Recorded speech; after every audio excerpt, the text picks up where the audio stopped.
ఆయన మరణించాడు. Now normally, మరి సహజంగా I don't understand why he died. ఆయన ఎందుకు మరణించాడో నాకు అర్థం కాదు. Logically, if you look at it, మరి ఆలోచన పరంగా మనం గమనిస్తే he shouldn't die at all. ఆయన అసలు మరణించకూడదు. I'll tell you why. ఎందుకు నేను మీకు చెప్తాను. Why does death come? అసలు మరణం అనేది ఎందుకు వస్తుంది? Death comes because of sin. పాపం వల్ల కదా మరణం వస్తుంది. Adam sinned. ఆదాము పాపం చేశాడు. Eve sinned. అవ్వ పాపం చేసింది. They died. వారు మరణించారు. We sinned. మనం పాపం చేస్తాం. We die. మనం మరణిస్తాం. Jesus never sinned. అయితే యేసు ప్రభువారు ఎప్పుడు కూడా ఏ పాపం చేయలేదు కదా. He shouldn't die at all. కాబట్టి ఆయన అసలు మరణించకూడదు. But the Bible says, అయితే బైబిల్ ఏం చెప్తుంది? 1 Peter 3:18, మొదటి పేతురు 3:18 Christ died for our sins. క్రీస్తు మన పాపముల నిమిత్తం మరణించాడు. The righteous for the unrighteous. మరి నీతిమంతుడు అనీతిమంతుల కొరకు ప్రాణం పెట్టాడు. To bring us to God. మనల్ని దేవునితో సమాధానపరచడం కొరకు. And once he finished it, ఆయన ఆ కార్యం ముగించిన తర్వాత he gave up his spirit. తన ఆత్మని అప్పగించేసి On the third day, మూడవ దినాన he rose again. ఆయన తిరిగి లేచాడు. He rose again ఆయన తిరిగి లేచి because it was impossible for death to hold him. ఎందుకంటే మరణము ఆయనని ఆపలేకపోయింది.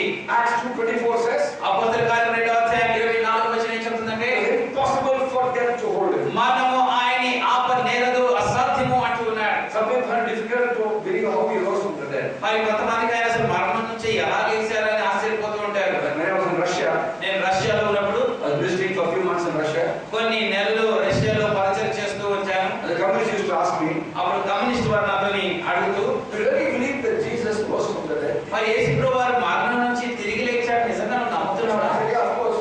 అవునండి నమ్ముతాను అన్నాను. How can that be? అది ఎలా సంభవము? I've never seen anyone rise from the dead, he told me. ఎవరు కూడా మరణించిన వారు తిరిగి లేకుండా నేను ఎప్పుడు చూడలేదు అన్నాడు. I said, "I also not seen anyone rise from the dead." అప్పుడు నేను కూడా ఎప్పుడు ఎవరు చూడలేదయ్యా అన్నాను. That's because you and me never seen a person who sinners. ఎందుకంటే దానికి కారణము పాపం లేనటువంటి వ్యక్తిని మనం ఎవరూ ఇంతవరకు చూడలేదు We have కాబట్టి. never seen anyone who sinned, that's why we haven't seen anyone rise from the dead. మరి పాపం లేనటువంటి ఒక వ్యక్తిని కూడా మనం ఎవరు చూడలేదు కనుక మరణం నుంచి లేచిన వారిని మనం ఎవరు చూడలేదు. Jesus never sinned. అయితే యేసు ప్రభువారు ఎప్పుడూ కూడా పాపం చేయలేదు. Then they asked me, అప్పుడు వారు నన్ను అడిగారు, "How do you know he rose from the dead? ఆయన మరణం నుంచి తిరిగి లేచాడని నీకు ఎలా తెలుసు? How do you know he's alive?"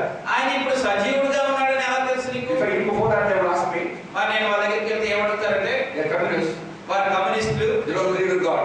దేవుని మీద నమ్మకం లేదు వారికి. They would say, "Prove that God exists." మరి దేవుడు సజీవుడుగా ఉన్నాడని నువ్వు రుజువుపరచు అంటారు. How many people say, "Look at the mountains, look at the waterfall, look at the butterflies, look at the flowers." మరి కొండల తట్టు చూడు, ఆ యొక్క ప్రవాహ జలాన్ని చూడు, మరి ఆ చెట్టుని చూడు, పూలు చూడు అంటూ ఉంటారు. And they say, "Look, don't you believe there's a God who made all this?" మరి ఇవన్నీ సృష్టించినటువంటి దేవుడు లేడా అని అడుగుతూ ఉంటారు. When they don't prove that God exists, మరి వారు నాతోని దేవుడు ఉన్నాడని రుజువుపరచు అని I అడిగినప్పుడు told them, నేను వారికి ఏం చెప్పానంటే, "Look at me, నన్ను చూడు, I'm the proof. నేనే దానికి రుజువు, I'm the proof. నేనే దానికి రుజువు. Because God changed my life. ఎందుకంటే దేవుడు నా జీవితాన్ని మార్చాడు. I didn't change my life. నా జీవితాన్ని నేను మార్చుకోలేదు. The mountains, waterfalls, butterflies, flowers are always beautiful. మరి ఆ కొండలు, జల ప్రవాహాలు, ఆ సీతాకోకచిలుకలు ఎప్పుడు కూడా చాలా అందంగానే ఉంటాయి. I was not very beautiful inside. అయితే నేను అంతరంగంలో ఒకప్పుడు అంత అందంగా లేను. I was full of sin. నేను పాపంతో నిండుకొని ఉండేవాడిని. But He saved me. అయితే ఆయన నన్ను He రక్షించాడు, transformed me. నన్ను పునరుద్ధరించాడు. So my change is not my doing, it's God's doing. కనుక నా మార్పు నేను చేసింది కాదు, కానీ నా దేవుడు చేసినది. So I know there's a God. కనుక దేవుడు ఉన్నాడని నాకు తెలుసు. And He is Jesus. ఆయనే యేసు. Emmanuel, God with us.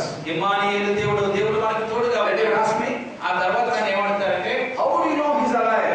ఆయన సజీవుడిగా ఉన్నాడని నీకు ఎలా తెలుసు? How do you know He's alive and He rose from the dead? ఆయన మరణం నుంచి తిరిగి లేచాడు, ఇప్పుడు సజీవుడిగా ఉన్నాడని ఎలా తెలుసు నీకు? And I told them, అప్పుడు నేను ఏం చెప్పానంటే, this morning only He spoke to me.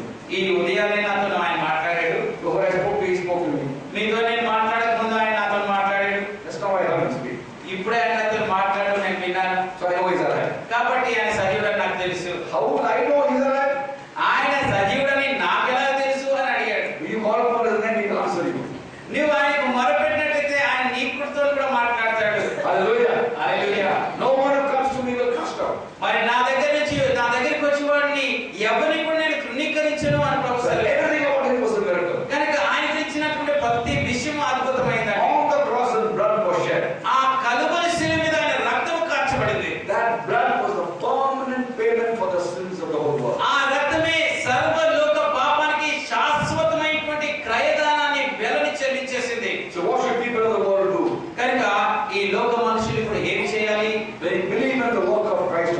క్రీస్తు కలువరి శిలువ మీద చేసిన ఆ కార్యాన్ని మీరు నమ్మి విశ్వాసం ఉంచినప్పుడు, believe he died for our sins ఆయన మన పాపముల నిమిత్తం మరణించాడని నమ్మినప్పుడు, and rose again on the third day, మూడవ దినాన్ని తిరిగి లేచాడని and విశ్వసించి invited him as Savior and Lord into our hearts, ఆయన మన హృదయంలోనికి రక్షకుడిగా మరి ఆహ్వానించినప్పుడు, at that point of time ఆ క్షణంలో our hearts are purified of sin మన హృదయాలు పాపం నుంచి శుద్ధీకరణ పొందుతాయి. by faith. విశ్వాసం ద్వారా అది జరుగుతుంది. Acts 15:9 says అపోస్తలుల కార్యములు 15వ అధ్యాయం 9వ వచనం our ఏమంటుంది? hearts are purified by faith, విశ్వాసమును బట్టి మన హృదయములు పరిశుద్ధపరచబడుతూ ఉన్నాయి. and this Spirit ఆయన ఆత్మ will come and dwell in our hearts మన హృదయములోనికి వచ్చి నివాసం చేస్తుంది. as a deposit guaranteeing our inheritance. ఆయనే మన సంచకరువుగా మన జీవితంలో ఉంటాడు. Romans chapter 10 verse 9-10 says రోమీయులకు రాసిన పత్రిక 10వ అధ్యాయం 9-10 వచనాలు ఏమంటున్నాయంటే, we believe in our heart that Christ rose from the dead మరి క్రీస్తు మరణం నుంచి తిరిగి లేచాడని నమ్మినప్పుడు, and confess Jesus Christ as Lord, ఆయనే క్రీస్తే ప్రభువుని మనం ఒప్పుకున్నప్పుడు we are saved. మనం రక్షింపబడ్డాం. Because the hearts believe and are justified, మన హృదయాలు విశ్వాసం నుంచి నీతిగా తీర్చబడినప్పుడు, with the mouth we confess and we are saved. ఎప్పుడైతే మన యొక్క నోటితో మనం ఒప్పుకుంటామో మనం రక్షింపబడుతూ ఉంటాం. It happened again on the 25th of May 1980. 1980 సంవత్సరము మే నెల 25వ తారీఖున ఆ కార్యం నా జీవితంలో జరిగింది. At 9:30 p.m. మరి రాత్రి 9:30 I came to understand that He's answered all the questions my forefathers in India had. నా పితరులు భారతదేశంలో నా పితరులకు ఉన్నటువంటి ఆ యొక్క ప్రశ్నలన్నిటికీ ఆయనే జవాబు అని నేను అర్థం చేసుకున్నప్పుడు, As a strong Brahmin and a Hindu, మరి ఆ హిందూ యొక్క మరి కఠినమైనటువంటి బ్రాహ్మణ గారిని జీవిస్తున్నప్పుడు, I was searching for salvation. రక్షణ కోసం నేను వెతుకుతూ I ఉండేవాడిని. found the answer to my problem about the Jivatma Paramatma separation in Christ. మరి ఆ జీవాత్మ పరమాత్మ వేరవడము అవి ఐక్యపరచబడడం సత్యములు అంటున్నాడు. The olden days people cried out to God, ఆ పాత రోజుల్లో మనుషులు దేవునికి మొరపెడుతూ, bring me from darkness to light. చీకటిలో నుంచి నన్ను వెలుగులోనికి నడిపించు అని అడుగుతూ ఉండేవారు. Jesus said in John 8:12, యోహాను సువార్త 8వ అధ్యాయం 12వ వచనంలో యేసు ప్రభువు అంటున్నాడు, I am the light of this world. ఈ లోకానికి వెలుగును నేనే.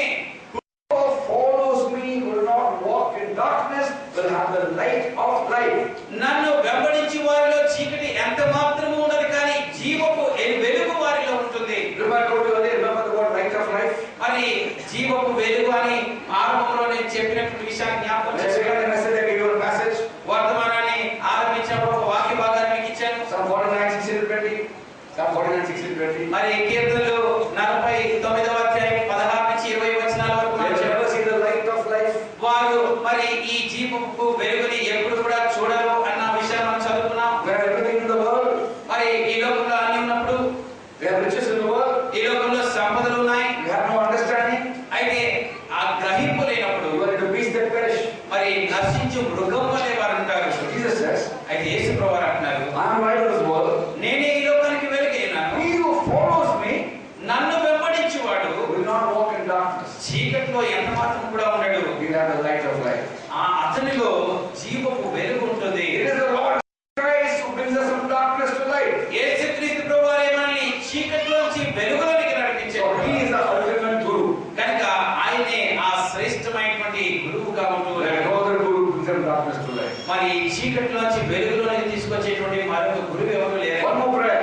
మరి ఒక ప్రార్థన వారు చేసేవారు. Bring me from mortality to immortality. మరి మృత్యువులో నుంచి మరి అమరత్వంలోనికి నన్ను తీసుకురా ప్రభు అని ప్రార్థిస్తే 2 Timothy 1:10 says, 2 తిమోతి 1:10 అంటున్నాడు, Jesus destroyed death యేసు ప్రభువు మరణాన్ని నాశనం చేశారు. and brought life and immortality to light through the gospel. మరి సువార్త ద్వారా జీవాన్ని, నిత్య జీవాన్ని మనకి అనుగ్రహిస్తూ So ఉన్నాడు. what happens after death? కనుక మరణం తర్వాత ఏం జరుగుతుంది? Listen very carefully now. చాలా జాగ్రత్తగా గమనించండి. We are all going to die one day. మన అందరం ఒక దినాన్ని మరణించబోతున్నాం. I mean good news now. మరి ఇప్పుడు శుభవార్తకు నేను వస్తున్నాను.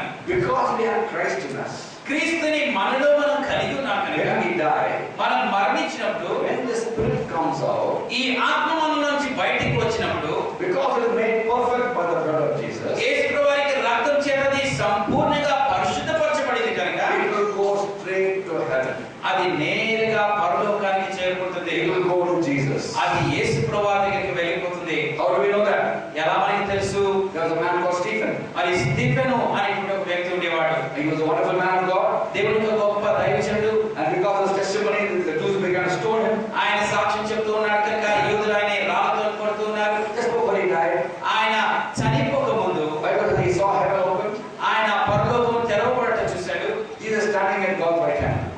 దేవుని యొక్క కుడి పార్శ్వన యేసు ప్రభువారు నిలిచి ఉండడం చూశాడు. And he says to Jesus, ఆయన యేసు ప్రభువారితో అంటున్నాడు in Acts 7:59, అపోస్తల కార్యములో 7వ అధ్యాయం 59వ వచనం, Lord Jesus, receive my spirit. యేసు ప్రభువా నా ఆత్మని చేర్చుకో అంటూ ఉన్నాడు. Right now I'm alive, that's what he said. ఇప్పుడు నేను సజీవుడిగా ఉన్నాను అంటున్నాడు. Spirit and the body are together. మరి నా ఆత్మ నా శరీరము కలిసి ఉన్నాయి. There's no అయితే ఇప్పుడు నన్ను వాళ్ళు రాళ్ళతో కొడుతున్నారు. I'm going to die, physically die. ఇప్పుడు శరీరంగా నేను మరణించబోతున్నాను. When my spirit comes out, అయితే నా ఆత్మ ఎప్పుడైతే నా శరీరం నుంచి బయటకు వస్తుందో, Lord, you receive it. ప్రభువా నీవే దాన్ని చేర్చుకో. So when you and me die, కనుక మనం మరణించినప్పుడు after receiving Christ into our hearts, క్రీస్తుని మన హృదయంలో చేర్చుకున్న తర్వాత, after the sins of our spirit are cleansed and we are made perfect, మన ఆత్మ యొక్క పాపంలో కడిగివేయబడి దేవుల్లో పరిశుద్ధపరచబడిన తర్వాత, body will go to dust or ashes. మరి శరీరము మంటిలోనికి వెళ్ళిపోతుంది. Or maybe the water, when the sea may get drowned, I don't know. లేకపోతే ఎవరైనా నీళ్ళలో పడేస్తూ ఉంటారు. What happens to spirit? అయితే ఆత్మకి ఏమవుతుంది? It will go to Jesus. అది యేసు ప్రభువు